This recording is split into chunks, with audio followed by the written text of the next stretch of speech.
Vamos lá, faltando agora ciências, né? Vamos finalizar. Reprodução dos animais. Página 53, livro de ciências.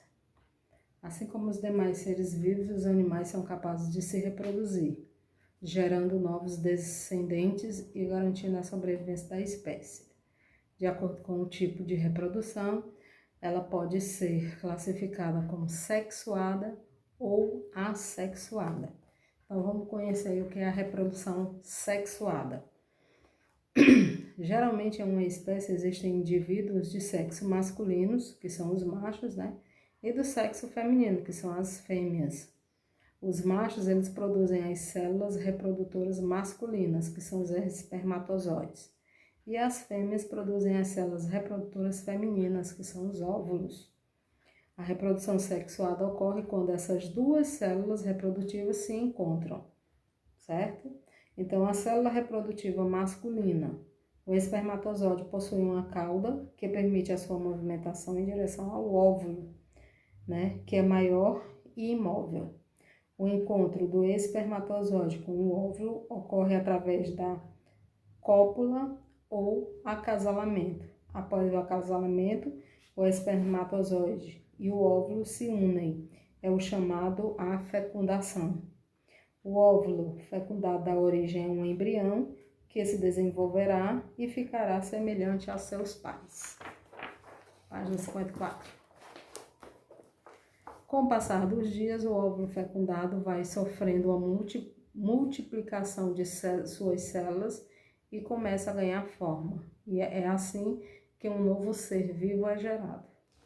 Quando o encontro das células sexuais ocorre dentro do corpo da fêmea, chamamos de fecundação interna. Podemos observar isso com os mamíferos, répteis, aves e insetos, né? Na fecundação interna, o macho libera os espermatozoides dentro do corpo da fêmea. Quando a fecundação ocorre fora do corpo da fêmea, é chamada de fecundação externa. Geralmente ocorre em animais que se reproduzem no meio aquático e resulta em uma liberação simultânea em grande quantidade de células reprodutivas do macho e da fêmea. Aí nós temos aí o sapo, né? Tem um sapo, o macho e a fêmea, né? Os espermatozoides e os óvulos, né? O ovo fecundado e o girino, né? Que depois que houve todo esse processo, né? Foi gerado um girino que depois ele vai passando por transformações e se torna um sapo também, certo? Então, os anfíbios, como o sapo e a rã e várias espécies de peixes, são exemplos de animais que possuem fecundação externa, fora do corpo, né? Os embriões, dependendo da espécie, podem se desenvolver dentro ou fora da barriga da mãe. Observe as imagens a seguir. Aí nós temos aí, né, esses dois animais. Como é a forma de desenvolvimento de cada filhote mostrada acima? Os animais que se desenvolvem dentro da barriga da mãe são classificados como vivíparos. Nas espécies vivíparas, é a mãe que supra todas as necessidades de desenvolvimento do filhote. Essa forma de desenvolvimento existe na maioria dos mamíferos, em alguns peixes, répteis e insetos. O que se desenvolve fora do corpo da mãe são os ovíparos, né? Eles recebem essa denominação porque o seu desenvolvimento ocorre dentro de um ovo, da qual o embrião retira todos os nutrientes de que precisa para se desenvolver. Né? As aves, os sapos, o jacaré e vários insetos são exemplos de animais ovíparos. Durante a gestação das espécies ovíparas é necessário manter a temperatura ideal para o desenvolvimento do filhote, por isso alguns animais chegam a sentar sobre os ovos, mantendo-os aquecidos. Né? Existem ainda animais que se desenvolvem em ovo dentro do corpo da mãe até o nascimento, são os animais ovivíparos. Algumas espécies de serpentes, tubarões e invertebrados são ovivíparos, né? Página 56. O período de desenvolvimento do embrião dentro ou fora da barriga da mãe varia de acordo com a espécie animal. A gestação do gato dura aproximadamente 2 meses. A gestação do ser humano é de aproximadamente 9 meses. Depois que a galinha põe o ovo, o pintinho nasce em aproximadamente 22 dias. Né? Isso a gente falou aí da produção sexuada, reprodução sexuada. Agora vamos para a reprodução assexuada. Na reprodução assexuada, não ocorre a junção das células reprodutivas. Os animais possuem a capacidade de dar origem a um novo ser sem a participação do outro indivíduo da mesma espécie. Não há acasalamento nem fecundação nesses casos. Observe aqui a estrela do mar, né? As estrelas do mar são capazes de dar origem a um novo indivíduo com as mesmas características, a partir de uma parte do corpo que foi cortada. Os pedaços fragmentados crescem, tomando a forma de um indivíduo normal. Alguns animais, como as abelhas e as formigas, conseguem se reproduzir sem ter a presença de um macho. Os ovos das fêmeas começam a se desenvolver sem haver fecundação. Esse tipo de reprodução assexual é denominada de partenogênese. Aí vem a atividade. Primeira questão. Responda as questões referentes à imagem a seguir. Aqui nós temos 2 peixinhos, né?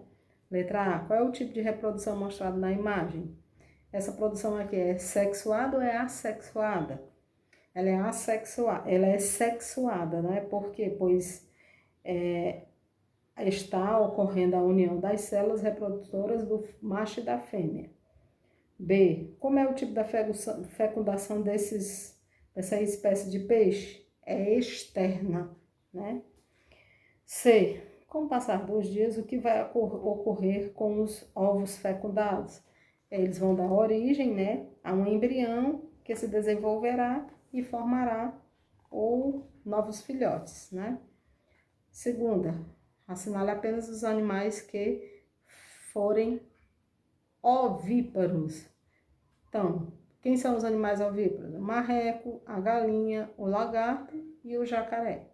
Terceira, faça um X no espaço abaixo, ou faça no espaço abaixo um desenho explicando como ocorre a reprodução assexuada das estrelas do mar. Pode utilizar palavras para completar o esquema.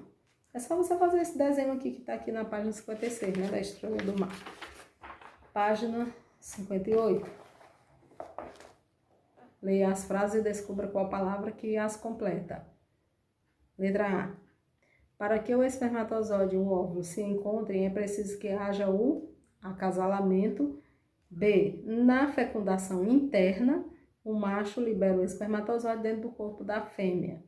Leia a informação abaixo. O lebiste, ou barrigudinho, é um peixe encontrado em alguns rios do Brasil. Devido à presença de cores fortes e bonitas pelo corpo, esses animais são utilizados em aquários no mundo todo. Os filhotes do barrigudinho se desenvolvem em ovos localizados dentro do corpo da fêmea. Quando o desenvolvimento do embrião está completo, a casca se rompe e os peixinhos são expelidos para fora do corpo da mãe. De acordo com o desenvolvimento dos seus filhotes, como o lebiste pode ser classificado? Se ele ele é reproduzido dentro do ovo e dentro do corpo da mãe, ele é ovivíparo, né? Observe o desenho do filhote de espécies diferentes. Aí nós temos aqui o pato, né? E o cachorro, né? Então agora responda, qual é o tipo de reprodução que originou os filhotes? Assexuada, né? Sexuada, né?